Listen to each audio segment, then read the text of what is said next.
Investing, Lesson 5, do it yourself versus hiring a professional.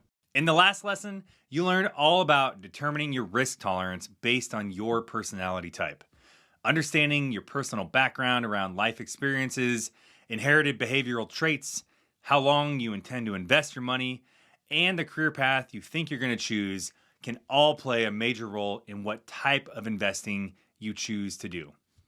In this lesson, you're going to learn about do-it-yourself investing, hiring a professional financial advisor, and what a robo-advisor is. One isn't necessarily better than the other. They're just different, which is a good thing because we all have different lives, different financial goals, different responsibilities, and different time constraints. And there's literally something for everybody. First, we're going to talk about do-it-yourself investing. And thanks to all the options we have with the internet and mobile apps, investing on your own is easier than ever. For most people, the hardest part about do-it-yourself investing is looking at how your money is performing without your emotions getting involved. It's really exciting when you're making a lot of money, but it can also be super stressful when you're losing money. And some people just can't handle that kind of emotional roller coaster. There are a lot of investment companies, also known as brokerage firms, to choose from if you want to be in control of your own investments. And they all have different prices and fees.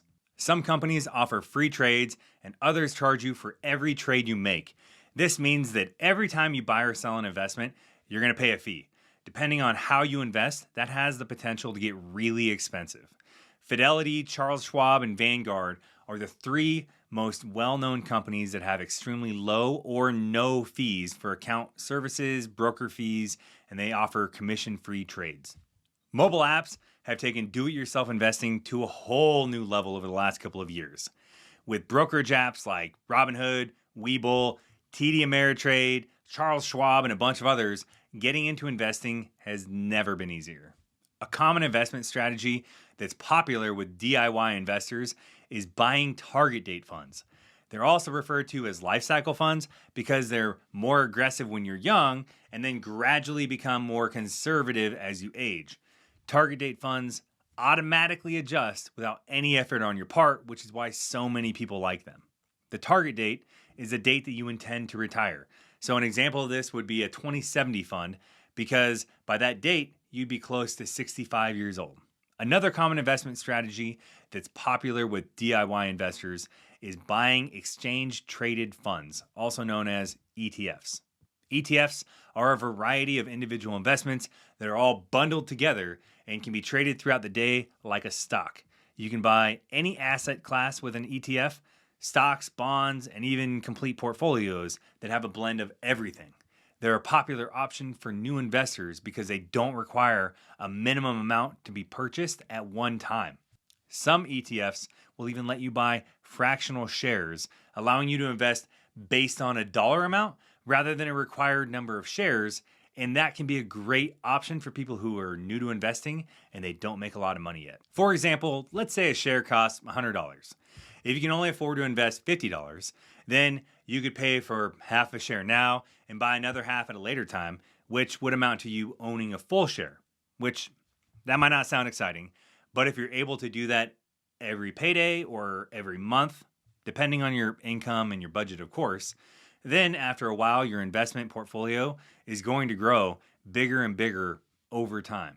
A financial advisor is a licensed professional who provides financial services and advice to their clients about personal finances and investments.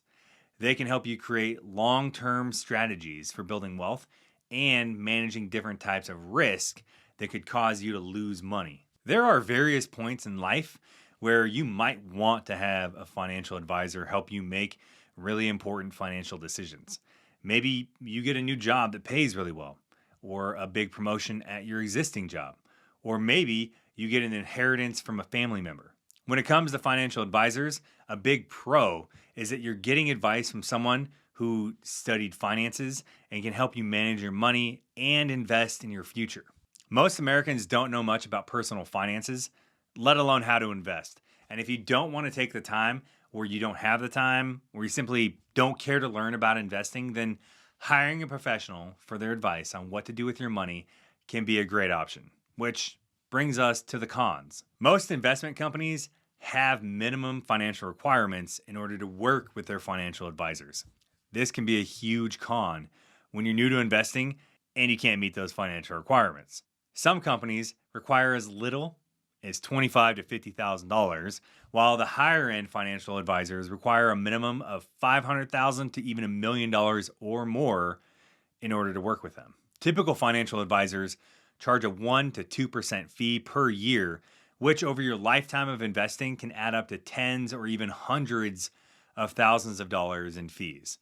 Typically, the less money you have to invest, the higher the fees are going to be, and the more money you have to invest, the less fees you're going to pay for a financial advisor.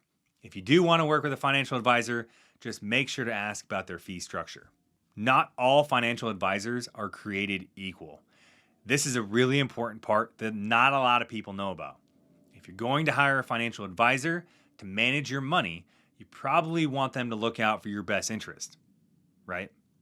Well, not all financial advisors are required to do that. Some of them might be required to sell you an investment product that brings their company the most profit, or they might personally want to sell you an investment product that gets them the biggest commission check. Only financial advisors who are fiduciaries are legally required to act in your best interest. A fiduciary is a person who has the power and responsibility to act on someone else's behalf in situations that require total trust, good faith, and honesty. When you have a fiduciary financial advisor, they're held to a higher standard than non-fiduciary advisors. They are always required to act in your best interest, even if it's not in their best interest. That means they can't recommend an investment product that benefits them financially if it doesn't benefit you. A robo-advisor is an automated financial advisor that gives basic level investment advice based on algorithms that are programmed into it.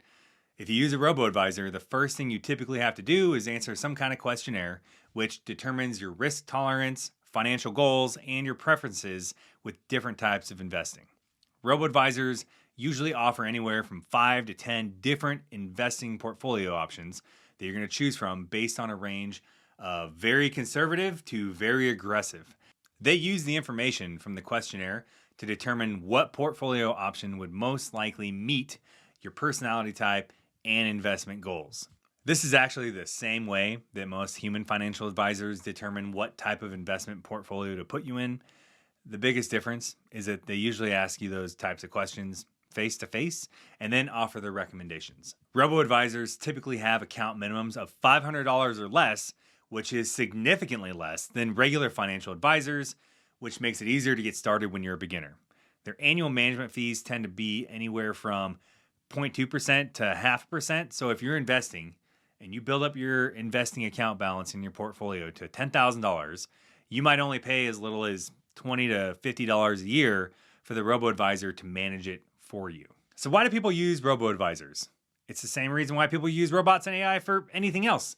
They want their investment accounts to be managed, but they don't want to pay higher fees that come with using human advisors. Robo-advisors allow you to start investing with a lot less money than big name brokerage companies do. And instead of taking the time to learn about investing and trying to do it yourself, you can pay slightly more in fees and have a robo-advisor do it for you. You just learned about do-it-yourself investing, hiring a financial advisor, and robo-advisors. There's no right or wrong answer when it comes to which option that you choose to go with. Some people prefer to do their own investing and have control over their own money. Others like having a financial advisor manage their investments because they feel like their finances are taken care of by a professional and it's worth paying for. And some people, they're in between. And they like the idea of a robo-advisor because it's an inexpensive way to have their accounts managed.